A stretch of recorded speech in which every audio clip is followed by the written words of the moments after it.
Now welcome to another edition of Battle of the Heroes and Villains, the first in a while, where this time we'll be taking a look at and discussing the results of the poll for Saw Gerrera.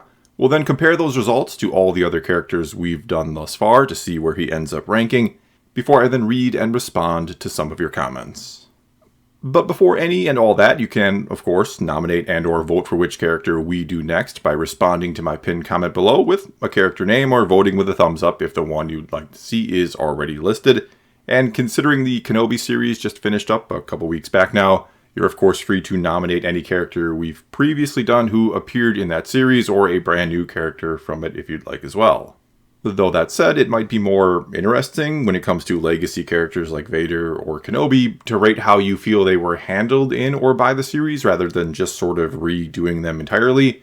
So if you do nominate them, and I'm assuming someone will, perhaps denote whether you want to do a full redo or just want to kind of do a review of them on how they were handled in that particular series. Though that new ranking, if we do it that way, will not be included in the overall rankings in any way, shape, or form, if that makes sense. Alright, and now let's get to the results for Saw Gerrera, where we'll see that only 6% of voters gave him an A, 35% then went with a B, 47% believed him to be an average C-tier character, which left 8% to give him a D, and a final 4% to give him an F. And so when we do all the math here and consider A a score of 5 and F a score of 1, Saw Gerrera ends up with an average score of only 3.31, which puts him down into 62nd place overall, and down there with Jar Jar and most of the sequel characters we've done. And to begin to figure out why he's down there, let's get to your comments, but not before once again just very quickly saying thank you to everyone who votes, comments, and watches these videos, or any of my videos. It's all greatly appreciated. Also a big thank you to everyone who supports this channel over on Patreon. And so let's now kick this off, as we always do, with the top rated comment, which this time came to us from a lone battle droid who said, "It's cool to see a minor Clone Wars character evolve into someone who has become much more jaded and extreme because of the Empire. However, I think his story being told out of order has been detrimental to his character arc. I mean, we go from seeing him as a young but up-and-coming rebel in Clone Wars to the extremist terrorist we see in Rogue One/Rebels, then as an early rebel in Fallen Order, then see him again in Bad Batch as the same Clone Wars character. It's kind of like if we watched Anakin in Phantom Menace and jumped ahead to Return of the Jedi, then just kept jumping around to random points in his life. I hope for Andor we really get to see how Saw becomes the way he is fully, whether through flashbacks or other means. But for now, he's a good character concept that hasn't really had a chance to be fleshed out properly, thanks to Disney shoving him into different stories that don't really focus on him. Overall, hope we get a more complete story from him." And yeah, I do agree. I think one of the problems with Saw is he really hasn't had a chance to be focused on or shined in any of the, quite honestly, many places he's shown up in now. He's always kind of the side or support type character and everything. And I do think the Andor series could be a good place to sort of change that, to take a little more time with him. Though I don't know if that's going to turn out to be the case. This really sounds like it's going to be, well, mostly about Andor and about Mon Mothma. Though that said, the first season is 12 episodes, which is far longer than what we've gotten out of any other Star Wars live action thus far, or a single season at least. So perhaps this will be a bit more all-encompassing and feature plenty of different side characters beyond just Andor and Mon Mothma. And I do think he's a perfect fit for this series, to see maybe Andor or his ideals sort of torn between Saw and his extreme ways and Mon Mothma's more, shall we say, peaceful approach to things. Which then brings us to this comment from Melkor637 who said, "I hope, Senator, after you've lost and the Empire reigns over the galaxy unopposed, you'll find some comfort in the knowledge that you fought according to the rules."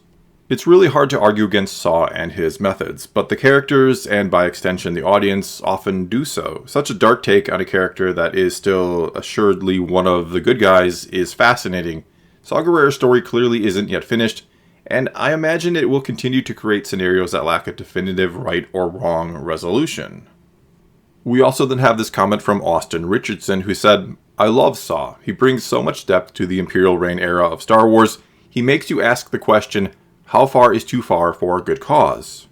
Rebels shows this the most. The Rebels keep losing because they won't go a little bit further with their methods. My favorite scene of him is in Rebels when he broadcasts a speech to Yavin 4, blaming Mon Mothma for their losses. Also, Forrest Whitaker played him perfectly in Rogue One. Definitely an A-tier character. Disney put this guy in even more media. Fallen Order and The Bad Batch are not enough. There's also then this comment from Lee Walker who said, "I think Saw is great. His character does exactly what the story needs him to do, which is give the main characters the dilemma of how much evil should they be prepared to do in order to do a greater good. Hope he gets fleshed out more in future series so we can see if he has any other motivations and beliefs beyond just revenge." And yeah, the existence of Saw Gerrera does a really good job of reminding us of perhaps the greatest dilemma good faces. Like, how do you beat evil when you essentially impose limits upon yourself when it comes to what you're willing to do in order to achieve victory for a just cause? And part of what makes you good, you could argue, is that you do put limits upon yourself, that you won't just do whatever in order to win.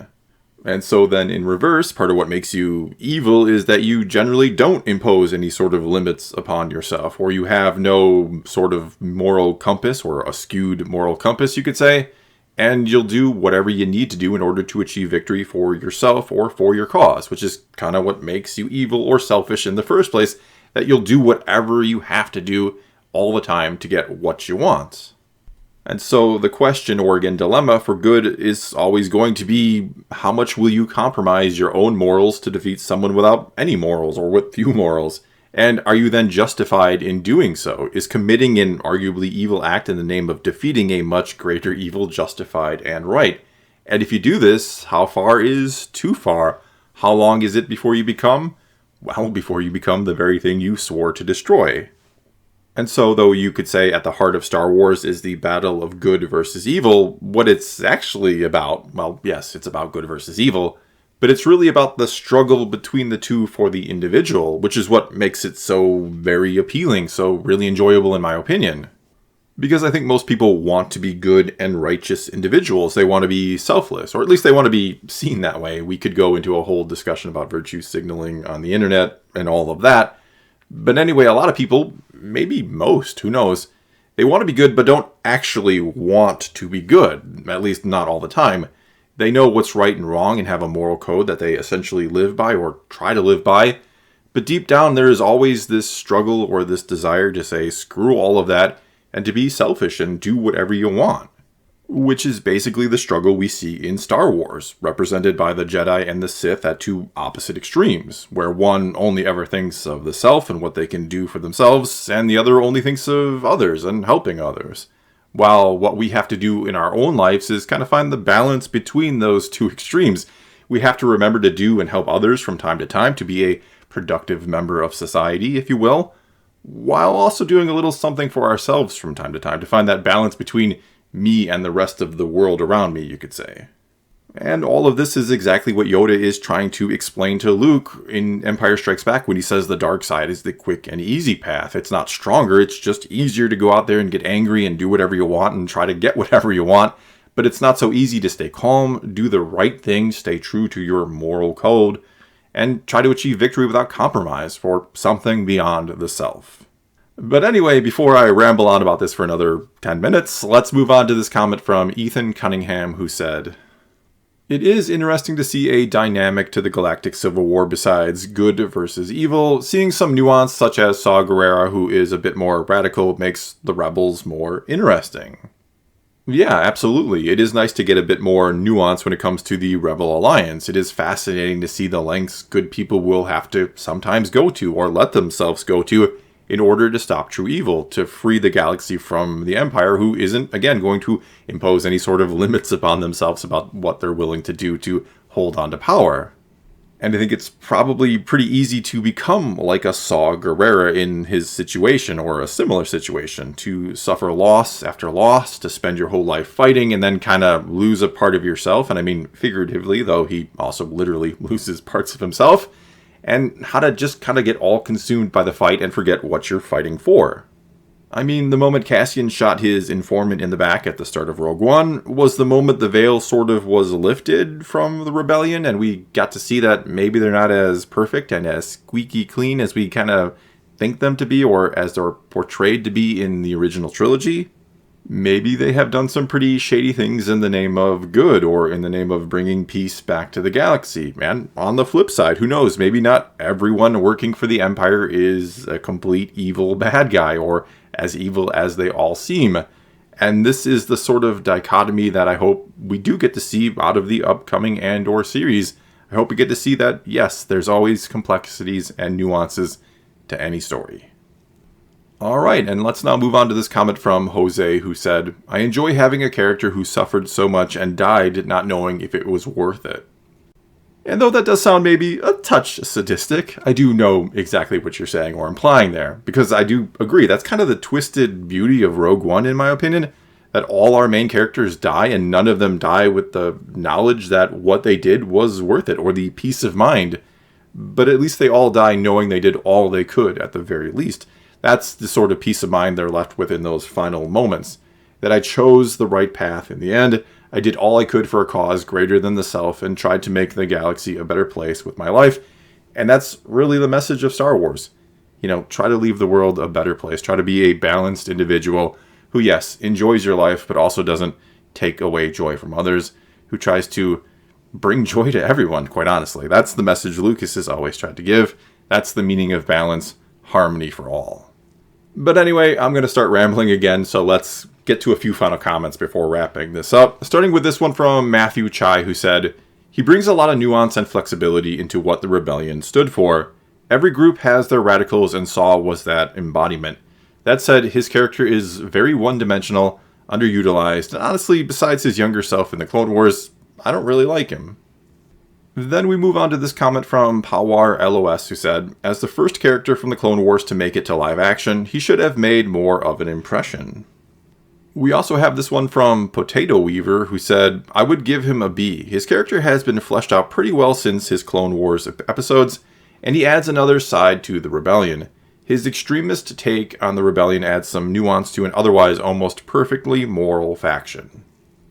Moving on then, we also have a comment here from That's Captain Sir, who said, when Saw Gerrera was introduced in Rogue One, I had to try to recall who he was from the Clone Wars, but as time has gone on, he has appeared in more and more Star Wars media, and has been constantly good. He gets an A from me, dark war hero with a satisfying end. Then we have this comment from Tiny B, who said, when I saw him in Rogue One, it definitely seemed like he was a battle-hardened veteran. Sadly, with what little screen time they gave Forrest Whitaker, I can only give assumptions as to what kind of life that he lived. I believe he was a mentor figure to Jyn Erso and was the leader of one of the more extreme sides of the Rebel forces, the one that people rarely talked about. Other than that, there's just not information you can get based on how little screen time he got. Maybe the upcoming casting Andor can help us learn more about him. For now, I give him a C. Then we move on to this comment from Wrathful Reaper, who said, he's one of the best examples of how dark Star Wars can be. A once young, daring freedom fighter who lost his sister in a war fighting for the Republic, turned dark, sinister warmonger fighting the same people who initially helped free his people. And finally, we have this comment from MC's Creations, who said, B for now, because we saw how he started in the Clone Wars and how he ended in Rogue One, and a bit before in Rebels. But in the new canon, that's it. We don't know how he went from point A to point B. It's a pretty dramatic change, not only psychological, but also physical, his body. So there's still lots to explore there. Well, that's all I've got for you this time. Now it's your turn to take to the comments below and tell me what you think of Saw Gerrera, or what you think of what I or anyone else had to say about him here in this video. You can also, of course, nominate and or vote for which character we do next. Whatever you choose, leave your comments below. Let's talk some Star Wars. And until next time, thanks for watching.